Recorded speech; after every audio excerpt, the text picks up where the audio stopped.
fide Malanga e fia fide. Sister Liona Vai, tau paspasi mai. Hallelujah!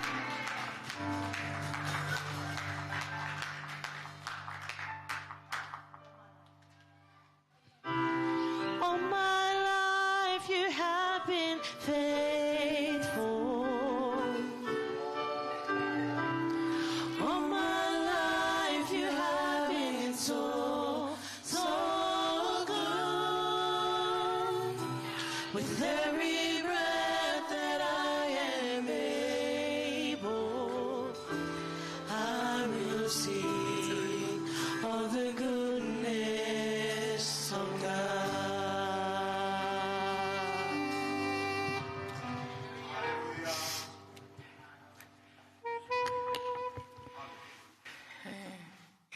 Hallelujah. Fafeta iki. Lea'aetoa. Mawaipe. Fafeta. Famalo ke timweshit. Endau. Tata kita tori hu. Amoi fafeta ye koin. Kimua ke hokwa tugo. Fafe eko. Kauhiva. He mauhiva, ko e toko ni peki he vahe pe koe Malanga e fiafkoen he whakatawang e peke tapaki moroto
ni no sai o ne ke whanongo ke ne wholofola.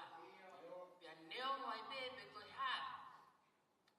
Me ai fōwai e whiafu koe ni whakamama pe o toka ngake e kiwa mo ne wholofola. Pia ko tau whawheta e mo whamalo ai. Talitali te nei, toko tā koto a pe, Person here in the name of our Lord Jesus Christ. I sai o ne tua, pia neo mo kai ke hene whai whekau, e sane tua wau maa ke ka maso ana, neo mo kai ke nai hene tau talitali, whe tu na iai, Is therein. whatawanga pe ta pekina kina wa ene ki. Pray that God will E whaapa mo ke toko ne whai whekau, so se se siare ka our assistant pastor, Hoa, ana Anna siare, Moses, and Sister tau Anna, whawheta, and give praise tau whamalo, and give thanks kei tau ia e ki o whai for mai tawari God's kon, protection over you. tau ke iau sia e We mai can a. still reach these days, Neongo be koe ha mea fōe mo, no matter what the life. hau and tau yours. kore taki ke whai ne ngā But ue, we continue to ke persevere to hanga e do ki His o work, tau waki e ne mo and the ui, Lord will bless a koe tau our lotu ia, lives. ke And tau that is our lofu, prayer. a ene ke resibia mo ene mo ui ke mo ui ne rei, he whai a ngā ue e We ki. will continue to give good health to our Tau tau assistant pastor. whawheta e ku whamalo ko ia ko. Ko e ka tamau e ko ta pe e And give thanks for all the men in our house. au whang ka ma son. Isi ka ma saus. Tiki ka ma tunga tamau e ko ta pe ku he malmalo sa ne whea All of whakoe. our men who are here with Tau us. whawheta We e give hanga e ki. thanks. Tapa ki e mo ngai mo ui. May God bless you Ai e richly. ngā ue. O whamalo ka mo ia hola ka mamere. Give thanks for the life of Sister Hola and Ai Sister pe he si ngā hita ko ua ko ta pe he and all my e ki. sisters here today. Sai te mo tau ke ka whata. Yes. Pe mo ki mo tolu ko ta pe o ki he sai ane e ki. Tala ko o hao ke mo e fine mui. Young person, Hao sia tau whanau e a Even koen. our children today.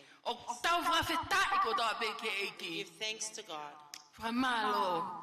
Yes. Whamalo la e mo ui. Give great thanks. Mo ana ka masa no. E o pe fine. O ngo tunga kaunanga koe. Yes. Pe a tartane le e si. Fine e ki a Stephanie. Stephanie. Yes. Tau ka whata. Praise God. Whamalo la. O whae ki o whae mao mo ui. Tataki peke. O mai ko e ki o tau ka whata. Yes. O whamalo la. Give great thanks. Ko ia. Ko ene. Ko e ki pe mea kotoa. Whae It ana is in tata. God's hand. Ke o te mana wa mo ui ke te koe. Yes. O mai ke sio ke whanau ka mai whamo puna. He ka whata. He amana ki teu ke tari e. Hoko mai ai. Pini solo tolangi. Hallelujah. As we get ready to receive the Kai ke Prince tau whatatari. of the heavens. Pa wai whainga ni, bebe. Kai ke whatatari ki au ke kirismasi ko sio cannot ki a wait. mea ofa. For Christmas because of Ka gifts. koe honga ki ho tau loto. But we are so Pea moe appreciative maino ki he tau ngai mo ui. and we understand fully Ai ofa e ki o the whainga love tau of tō. God to us. Ofa ka koe ongo. Love to Oscar, you, brother whawhetai ki e ki, tau kau Yes. whata. Amen. Hallelujah. Fuoloha puri. Long We are time being- no see you. Yes. Good to see you here Yes. today. Hallelujah.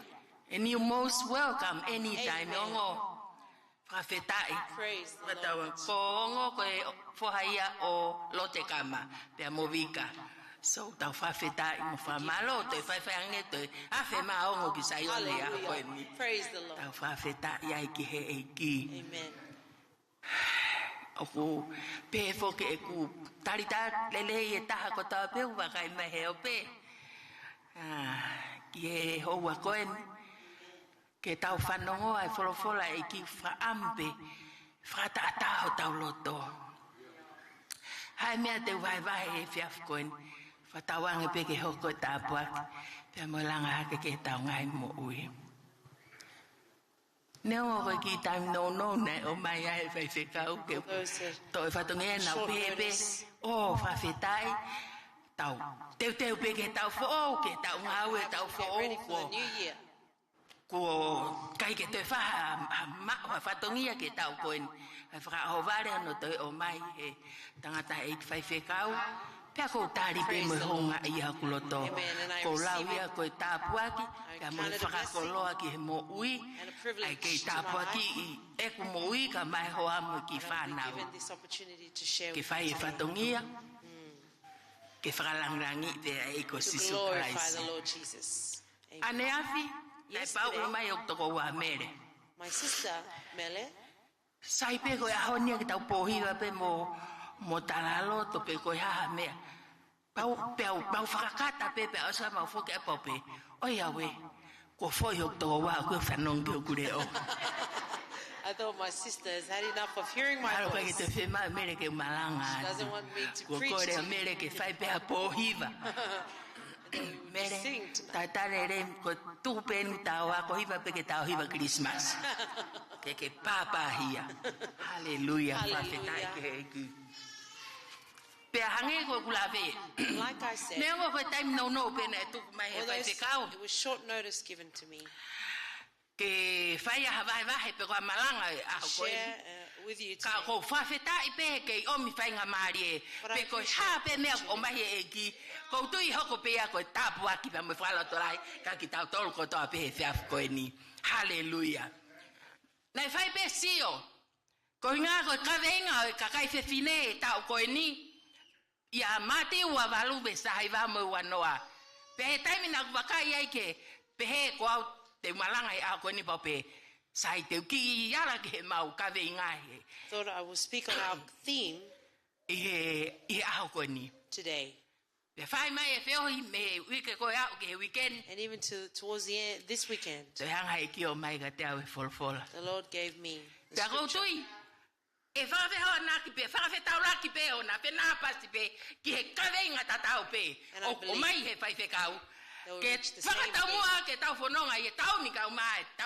As we prepare to journey from this year to the new year, is the kingdom of God. That the people who have the Lord cannot wait to reach the kingdom of God. And I was also given a scripture.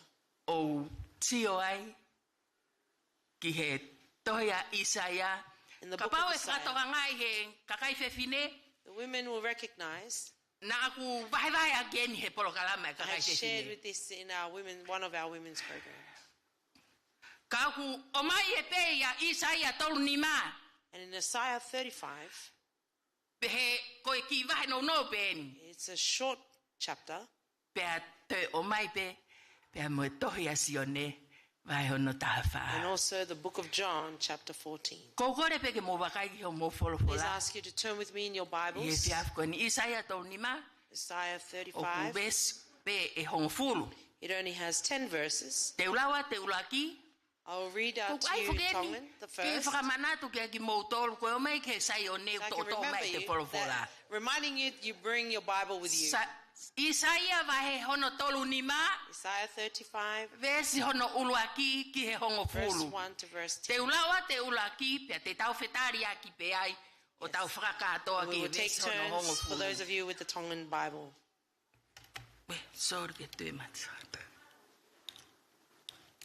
Isaiah toni ma para vesa no ulaki o pe mai.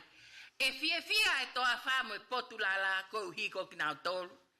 Pe e fia e potuliaki.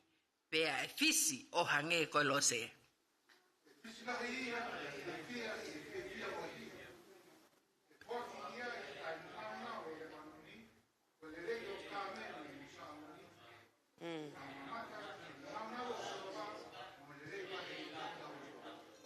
Motokoni ke ni mavai vai. Pe popo e tu yo fenga tari aqui.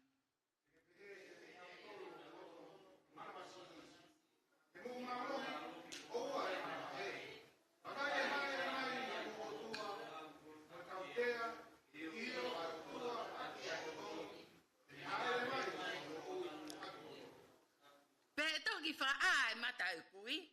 Pe frava moiteringa e turi.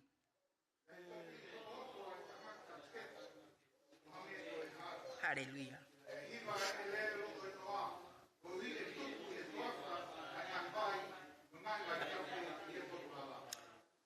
hoko ai kere mo koe ano vai. Moe whanua fie inu koe ngahi matawai. Pea koe no fuanga e whangatala ko ni I e potu na e taktato goto ai e tupu ai ai mohuku moe kaho moe mohuku ai ano.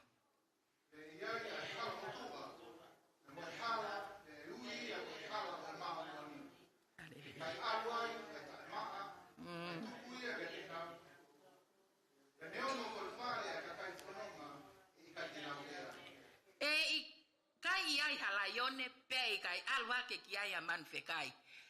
Kai ilo ia iai ka eve evai ai kakai ko hui.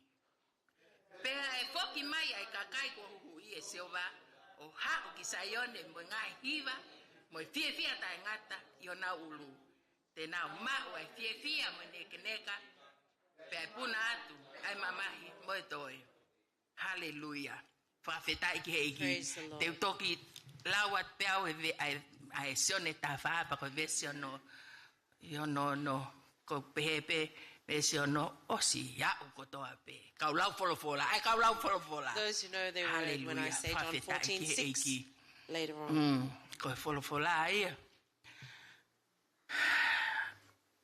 tamai mo fafetai mo fa malo eki.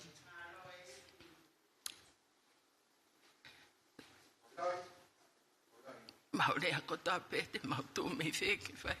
Moni. Ko ka pani hia ki matole ko tapalaku. Io eki.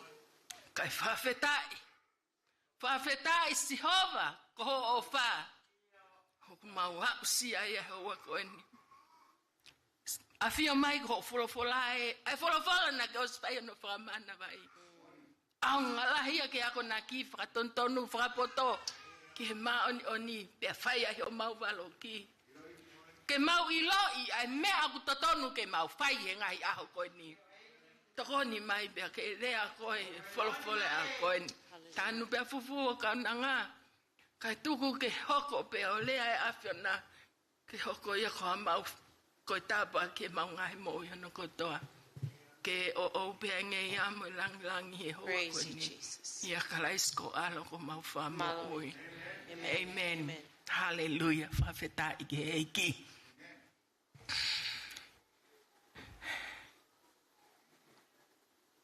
Kavenga. The theme. Koi hala sisu. The way, or the Jesus way.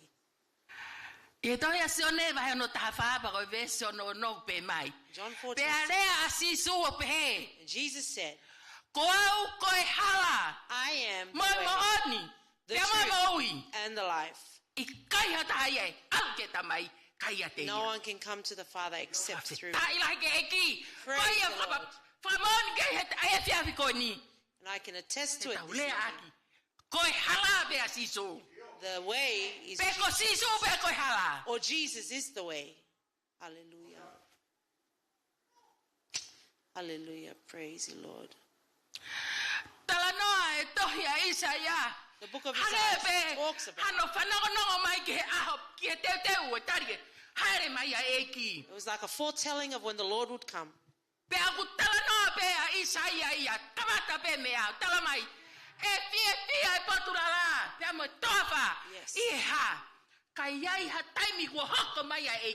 And Isaiah begins with the wilderness and the wasteland shall be glad. Isaiah begins to talk about when we come to our sermon verse 8. A highway shall be there. And a road. And it shall be called the highway of holiness. The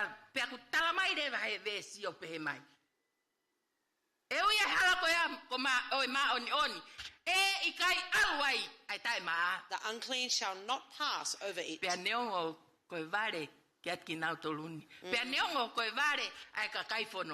Whoever walks the road, although a fool, shall not go astray. Praise the Lord. When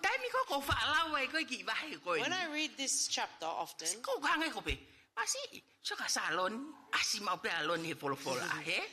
my sister Salon is always in manatu kameri pa mosaloni. Remember the camel? Akawole panoni mo Yes, camel and Sharon. me akoto pe ko panongo eni ya Isaya ko hinga ko manu ia kakai Isaiah is speaking about the favor of the people who have hope when they will reach the kingdom of God or reach eternal life. Sione is also, John is talking about it also. Yes. Hallelujah. Yes. When we journey with God, when you see your fellow journey, it's encouragement. Bring them in. And make firm the feeble knees. Our journey today, we will not always be at peace, and we will not always be good until the end. Yeah. There are many feeble knees, but our spirit that we come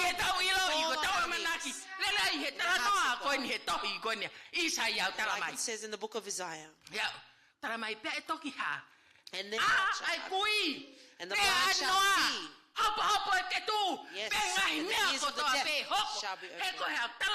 The lame shall leap. They say, do not fear. Do not fear. For it is sure that the Lord will come. That is our works today. We have hope that the Lord is coming. No matter what we may go through in life,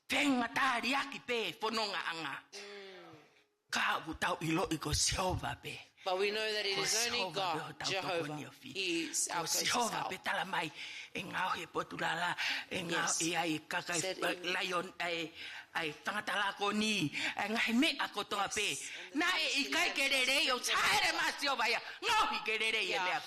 Everything that is not good, God will change. So what can we do then? We must work. As the word says,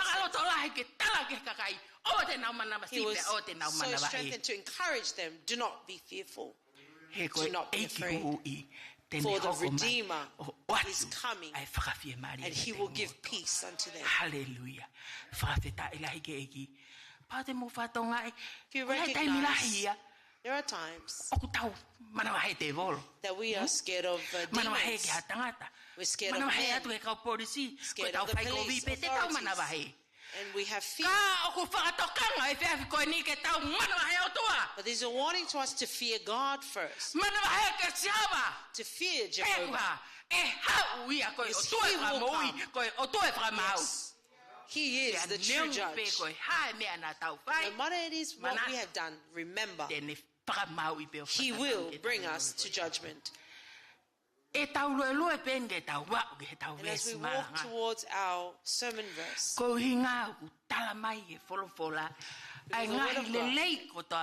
everything that is good,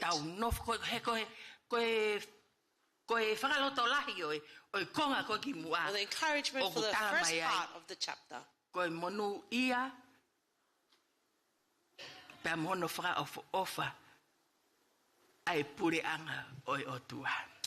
hallelujah. Yes. The favor. The verse that I was Matthew 18, 28, verse 19 and 20, it says, therefore go out to the ends of all the earth and make disciples of men, baptizing in the name of the Father, the Son, and of the Holy Spirit. Not just that, teaching them to observe all the things I have commanded. That is what we need to do today.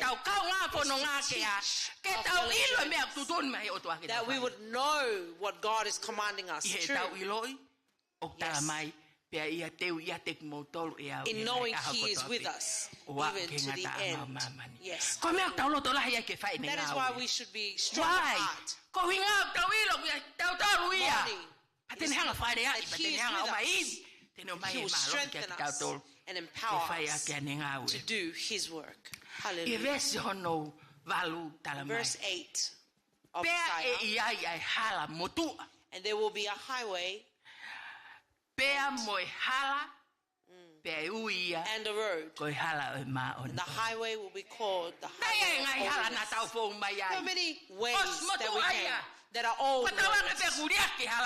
I hope we have abandoned those roads. But there is a highway of holiness. There is no other way. And we will reach the theme I bring. The unclean shall not pass.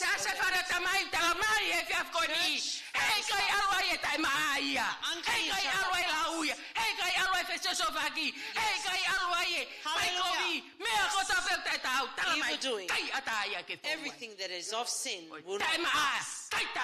Yes.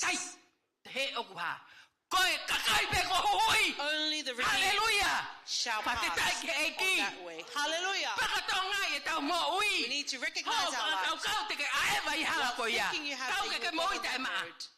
If you are living unclean, you will not go on that road. It's not my words. It is the words of the Lord. Hallelujah. The unclean shall not pass over it. But it shall be for others. And whoever walks the road of the fool shall not go astray. Praise the Lord. Although we go through, yes, praise the Lord. But Jesus, we know He is the way. We will never be led astray. And there will be no lying. The world that we live in, afraid of all things. And there will be no beast. For that is the kingdom of God. There is no such thing. No unclean thing. Hallelujah. There will be no ravenous. What will be there? Hallelujah. Hallelujah. We need to make sure today that we are redeemed, that we have the Lord. He who we are about to remember. Yes. And when He comes, He's the Redeemer. He is coming. Yes. We need to have peace that when we reach heaven, we are journeying on the golden road. Hallelujah. And we will walk on the highway of holiness. Perhaps I always said before, I thought, now,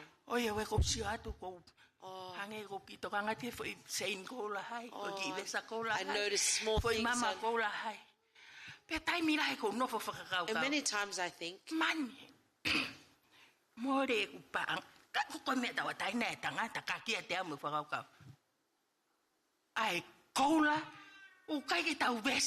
yes. He says, we will walk upon the gold. Not like the gold we buy gold that is pure. Hallelujah. Yes. Hallelujah.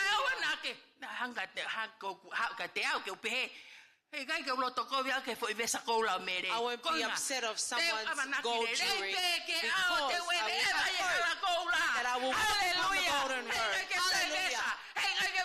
Yes, I won't wear chain, but I will walk upon. Hallelujah. Praise the Lord.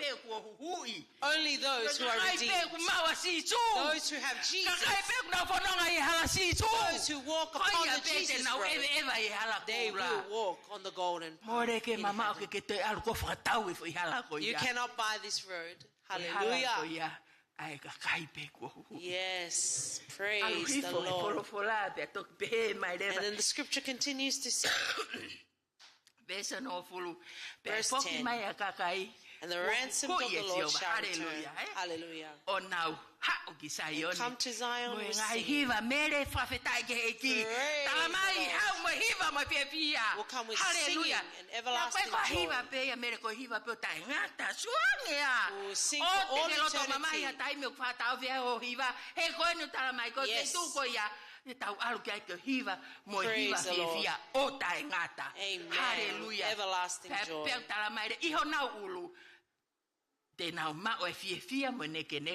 Praise the Lord.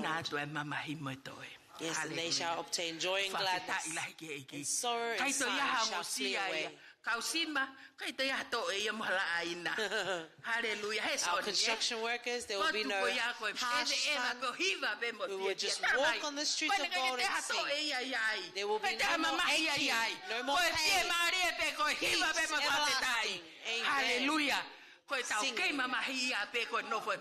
Amen. We are still in pain because we're in this world. Yes. Hallelujah. That He is preparing a place for us. Praise the Lord. Wonderful. Wonderful. And our theme in the scripture, John 14, verse 6. The word of God says, or talks about the word from Isaiah to the book of John in the Gospels. That Jesus would make clear to us there is no other way.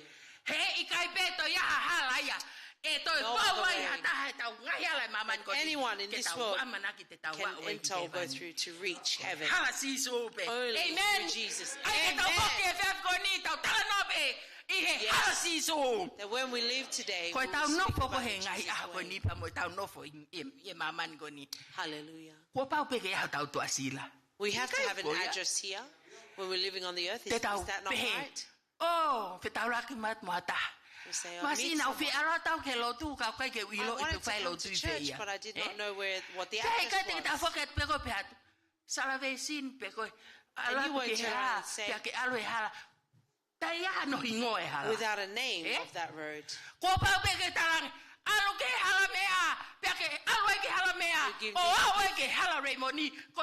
Need to give them directions. Yes,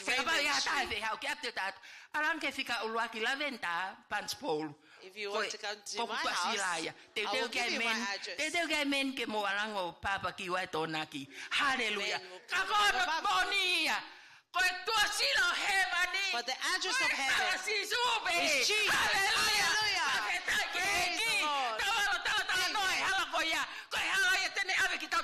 Amen. It is the way that will take us into the life. Thomas, the unbeliever, would ask. Jesus then said in John 14, verse 1, do not let your hearts be troubled.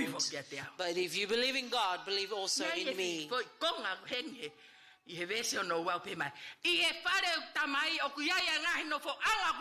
In my Father's house are many mansions. When I was so taken aback, there is a place with many rooms. But I am the way. Our favor.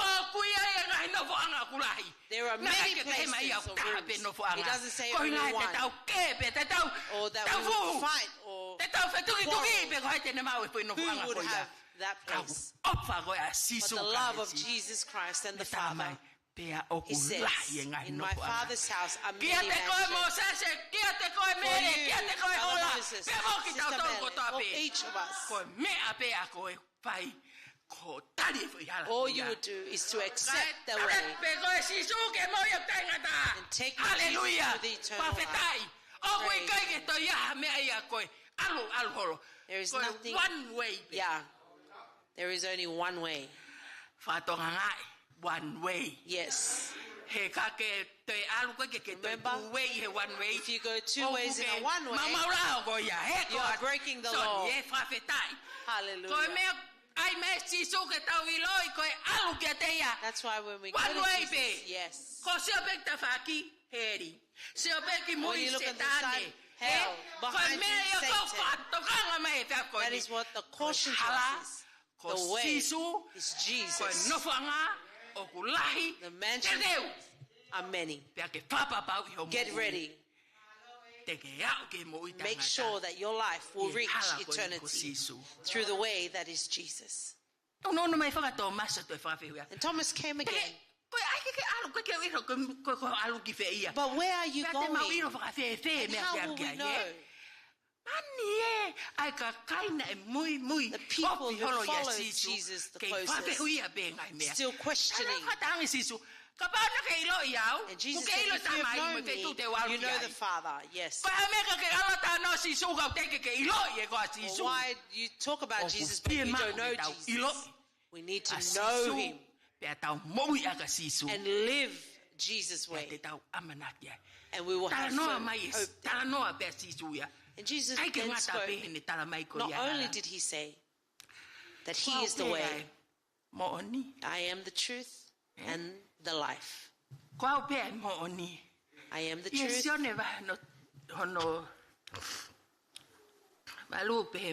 In John chapter 8 it says, and that you would know the truth, and the truth shall set you free. Amen.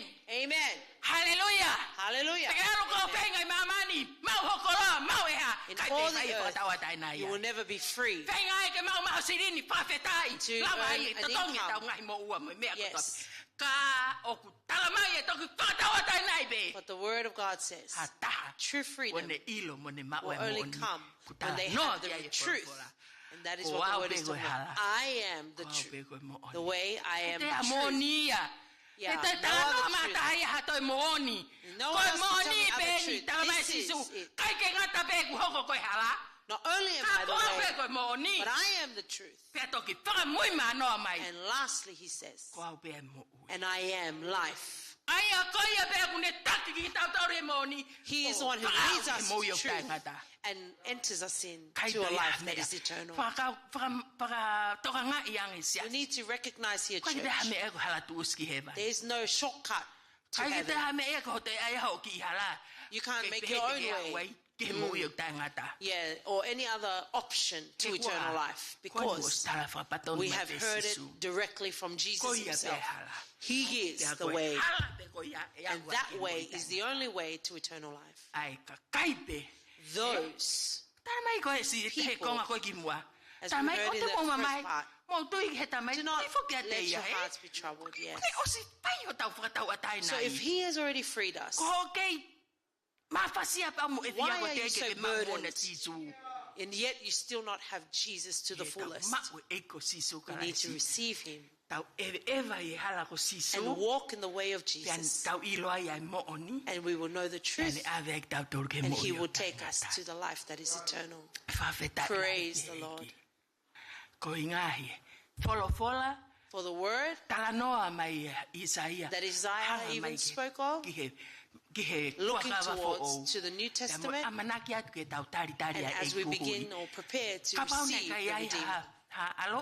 If there was no sun, if there was no death, and if there was no death, crucifixion, no resurrection, and then we would not be free, and there would be no Redeemer to save us. Yes. But in us having the Lord, when we have Jesus, we have Jesus. He is the one that will take us to a life that is eternal. Church, may this evening this portion of scripture that I bring, but this is my very best I give to you. For the word of this evening,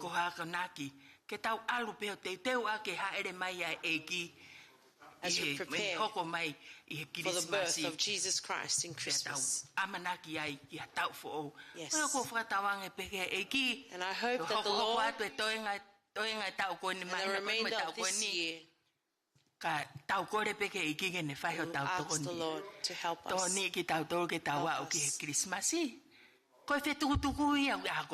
Yes. Praise death is around us all the time. Let us honor and appreciate the love of God. That there would be a day and that He would take us back. Yes. Get to the place that He prepares. Remember, there are many mansions in the Father's house. But it is your choice. It is not by force. But you and me need to accept Jesus Christ. And that is my encouragement for us this evening. That the word will touch your hearts. Yes. That you would have a happy and Merry Christmas and a new year that is happy. Hallelujah. Praise God. That He would take us in the right path. The path of Jesus. Amen. Amen. Hallelujah. Praise the Lord. Hallelujah. Saiko he unu mai ai kau ta me ai fiafkoeni. Ko ia pe fe mau hane lotu, fe mau halotu e fiafkoeni kai whakaloloa. Pe ke lava mai ki mua. If you would like prayer this evening, you can come forward. The altar is open to you. Pe kapau o e ikai hata. O tio pe ke hiva pe, to taha pe a hiva.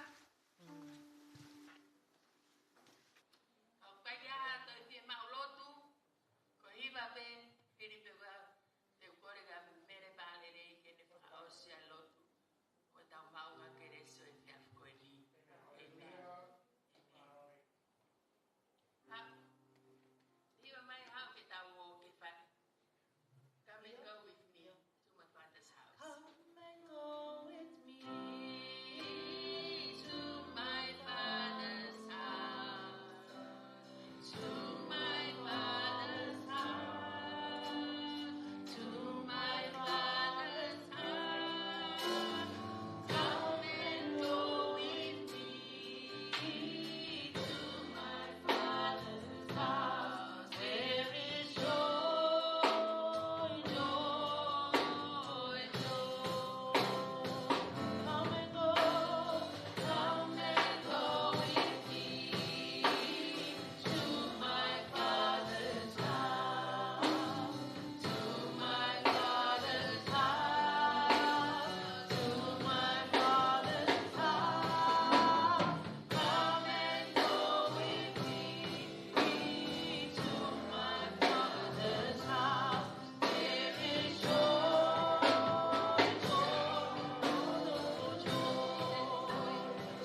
pore pore ai. Ko whakamalope mo whakawhetai e ki aha koe ni. Moni e whora ko tōmi mo unga ka teki mautonu. Ko koe pe halama mo oni mo ui. Nā pehe o ulo atu. Ho mama mo whetu u. Ke kaupoto e nau whanonga ke kumi ke tamasiko si isu. Nā lea a helota ko hai ia. Ko hai e toi tui ko ia. Io ko tui ia I mamani. Ka ko tui ia I langi tau potu. Ko tui ia I kakai siu. Ko tui ia Israel. Eki o ku mau whakawhetai e aha koe. Paneongo ku ha mea whaua e mau mo ui. Ka mai ke mau toi unu atu. Unu atu ona mau vai. Ona mau sio ki he palopale ma. Ona mau sio ki he taikuna. Ka mau sio ki he kuna na whai o mau wawai ki he aha koe ni. Ko ia mau whawhetai ia e whare ta mai he aha koe ni. Eki ko mau rotu ia ko e whai whekau. O kai ke ni heni ka uma hono hoa. I he wheitu o kuiai. Ai Palestini mo e whakatu siasi o tau whai. Tāpai kina ki naua pe avarita ta e na maui. Whakafok lele mai ki he ngāue o na fua whai whatongi ai I he ngāue e Afiona. Eki o mau hapai ki a te koe a tokoni whai whekaua mo sese. Ka uma eki a ana. Mau kei whakamalo pe eki. Koe mo ui o mau he tamayo eki. Ko koe pe o ke pure he mea kotoa. Ko koe pe hala, ko koe pe I kai pe hatoe mea. Pea mo ona e wholofola asione. Oua nā mamahi o mauloto. Tui kia te au tui. Oa te mau mamahi eiki ka mau tui kia te koe. Ka mai koe mau koe, mau kotoa ia. Eiki tāpai kina ho siasi. Ai kau maurakanga o siasi. Ai poa te. Ai ngā aue o kunau whai. Koe a lea whai ho ngā we sisu. Malo e mau e mo ui, malo e mau e poto, malo e mea kotoa. O whakawhetai e mau mo ui an. Eki o mau whai tāpe kina, ko hiko kaunanga. Ai wholofola mo ui o tō mai mete. Tāpe kina ho kaunanga, o ana tuku heni. Kai whai atu pe ai ngau e lele a Fiona. E na ke whiri pe e koe me manawa ne whae. Tā mai whanongo pa ke whakaongo, kua ui koe he whatu o whae. I ngai aho pehen. Tāpai kina ho kaunanga mo e taki o whai. Mo e poupou o whai. Toi ngai polokarama eki. Whakaai hono ni mā. Whakawhetau laki ne ngai whie mau kotoa. I he mo ui a whanga. I he mo ui a whanau sisu. Mono loto whare eki. Whai tāpai kina peho kaunanga sisu. Eki te ke whakangalo a lualala. Ka umasi na mai whare maha. Ka umasi I toko taha kotoa peu ke la sātek. O mau lau hingoa ka koe a fioi. A ho siasi. O mau kore eki pia tāpai kina tamayo eki. Na e humai o tuku e ne tāpuaki. Ki a siasi mei ko tangata koe. Ki tamayo eki mei. Tāpai kina e ne mo ui eki. Me aia mau whakamalo pa mau whakawhetai he aha koe ni sisu. Malo eki ho ofa ko mau ngaifan. Malo ho tokoni eki tāpai kina siausi. Moe hulu, moe whai e ngāue. Koe uhi ke sio mama amani. Ki he lotu lele a Fiona. Tāpai kina no loto whare. Eki whakamore more pe kia te koe eki. Ea mea, toe ngāue a siasi moe whakatutu e tau koni. Eki tau whakaospe mo koe sisu. Ikai pe ke ha mau poto, ikai pe te mau mlawa ha mea. Ka koe ngāue a Fiona boi siase a Fiona. Ko koe te ke whakaau pa ke whakakakato e mea kotoa. Tāpai kina Simoni mo e whai tō nunga ngāue a Fiona. Daniela, te mau lau hingoa ko ke os a Fioi e mea kotoa eki. Whakamore tamai, whakafoki, whakakakato e mea kotoa. E uafa peo si isu kalaisi e meni kore ka mō sese ke ne kelesi mai. Ai.